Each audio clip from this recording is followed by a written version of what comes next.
Ta ziemia według planu Boga Ojca ma być ziemią przyjazną dla każdego człowieka. I to właśnie zostało nazwane w jednej z publikacji Iskry z Polski wielką niespodzianką. Co przygotował Bóg dla tych, którzy Go miłują? I w tym momencie powie, oto stwarzam wszystko nowe.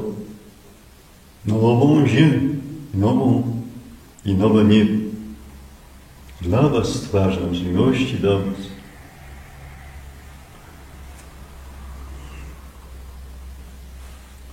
To właśnie ma być ten świat, w którym od dziecka bywałem wiele razy, ale nie było z kim o tym rozmawiać. I sam nie miałem pojęcia, że to jest przyszłość, którą Bóg zaplanował dla swoich dzieci. Dopiero teraz wiem. To były tak wspaniałe noce, że gdy się budziłem, nie tylko byłem wypoczęty, ale tęsknota za tym nowym światem wzrastała z każdym dniem, z każdą nocą. Kiedy ja tam mógłbym się znaleźć? Nawet dane mi było poruszać się pojazdem w ciszy, który do tej pory jest nieznany.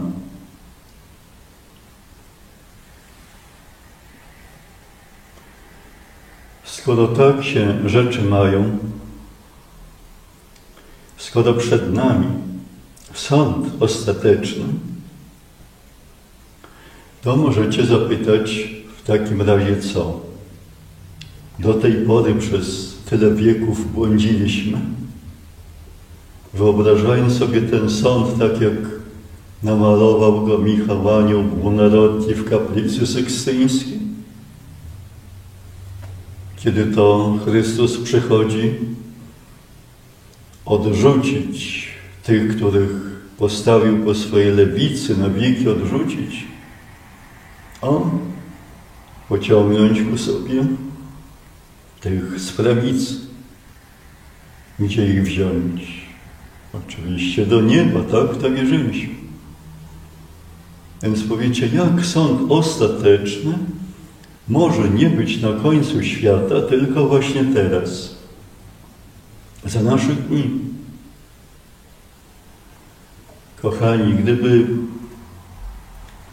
był on tylko rozdzieleniem na lewicę i na prawicę, na samym końcu istnienia ziemi, a Bóg pozwoliłby ludziom szaleć, tak jak dzisiaj szaleją, do samego końca, jaki sens miałoby życie na ziemi dla miliardów ludzi,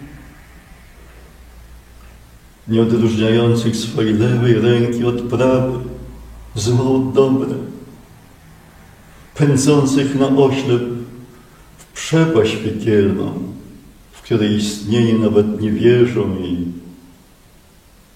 już nie powiem o sługach ołtarza, którzy podważają nawet istnienie wiecznego piekła. Jaki by to miało sens? Żadnego. Żadnego. Tak Bóg pokierował moimi myślami, że stało mi się to oczywiste, że na końcu świata taki sąd ostateczny, jak myśmy go sobie wyobrażali, nie będzie potrzebny ani tym w niebie, bo po co Bóg miałby ich wyciągać gdzieś na okrąg ziemi, stawiać ich i tych z piekła naprzeciwko siebie, powiedzieć wy po lewicy, bo po prawicy popatrzcie na siebie, bo za chwilę wrócicie wy do nieba, a wy do piekła. Po co? Jaki to miałoby sens? Najmniejszego nie.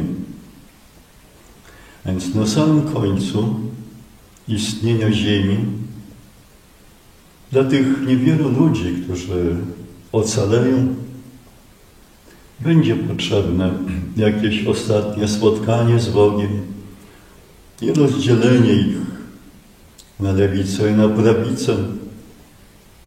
Ludziom na samym końcu świata będzie potrzebny jakiś sąd szczegółowy,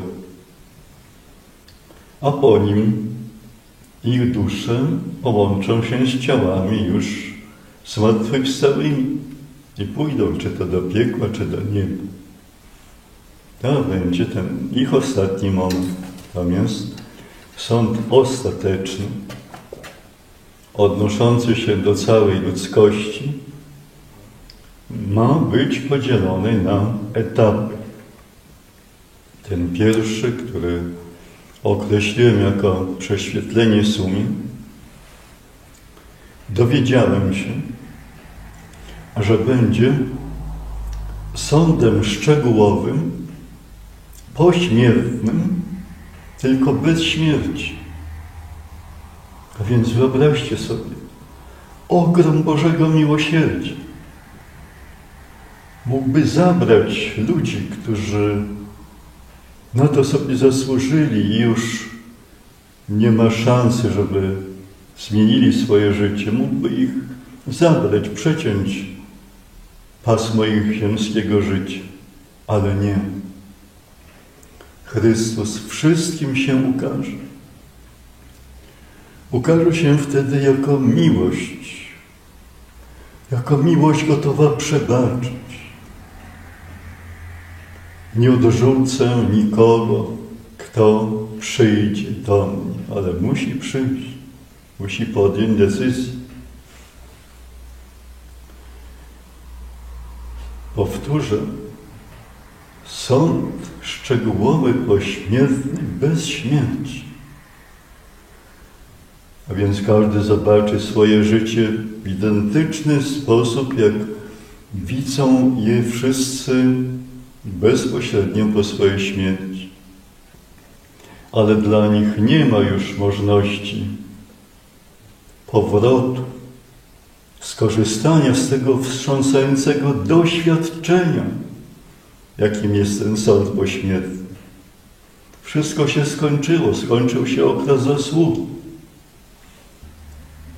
Bóg planuje tym ludziom, którzy staną przed Chrystusem jako sędzią, dać ostatnią szansę na poprawę, nawrócenie życia.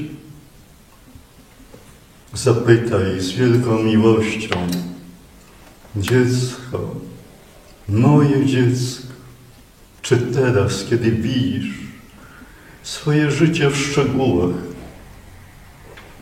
ile zmarnowałeś dobra, ile wypełniłeś zła, czy teraz chcesz wrócić do mnie? Czy chcesz zacząć od nowa, inaczej, zacząć święte życie? Zobacz, ja tak je sobie wyobrażam. Czy chciałbyś? Niestety trzeba z bólem powiedzieć, że masy ludzi, ogromne, powiedzą wtedy: nie, Panie, nie, zostaw mnie.